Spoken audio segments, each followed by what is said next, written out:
গো আব্বা কি করস? তুই কি করি তাই কত? গো আব্বা চাকরি ছাড়া চিংড়ি জানাকে তুই এই কথা আমারে জিজ্ঞাস কে? কি হয়েছে তোর? কত শুনি। এমনি শুনবার চাইছিলাম কত অল্প। আমি ভাবছি বিয়া করম তাই শিখেলাম তোরে কত অল্প। এই কোনে খেলা নারীটা নিয়ে তোর বিয়ে খাওয়াইয়া দিয়ে আমাদের কি হয়েছে কোন তো অল্প? এটা যাও বলে বিয়ে করবো তাই নাটি আমরা করলাম তো। করাই দেও তাইলে। তুইও কি পাগলা হইলি নাকি? এটা সর বয়সীও নাই। কে রে বেটা ছ, কি খবর, ভালো আছো নাকি? আমি তো ভালোই আছি রে, তুই কেমন আছো? আমি তো ভালো আছি। তোরে দেহ হাই জান না কোনে থাকস বর্তমানে? হাই রে কি করো মাস অল্প চাকরি নিকে পড়তাইছি, এসেছি এক জামাই বলাবার সামনে তাই পড়ি ফেরতে।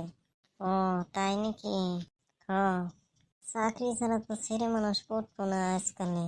তাই ভাবছি চাকরি টাকরি করা হয় নাকি, এই জন্য একটু এসেছি পড়তাইছি। তা আমারে তুই কইলি না তো কিছু, আমি তো এসেছি আমি তো চাকরি বাকরি করতে। এটা সব তুই খালি সিঁড়ির পাশে পাশে ঘুরবি, সিঁড়ি তোরে পাট্টাই দিব না, তাও খালি পাশে পাশে ঘুরেই থাকবি। কি যুগ যে নাইলো, চাকরি ছাড়া সিঁড়ি মানুষ বিয়ে দিতে পারছে না। যাই বাইতে যাই তাহলে পড়ার বহি থাক। যাই আমিও বাইতে যাই, এখন এনে থাকে কি হবো।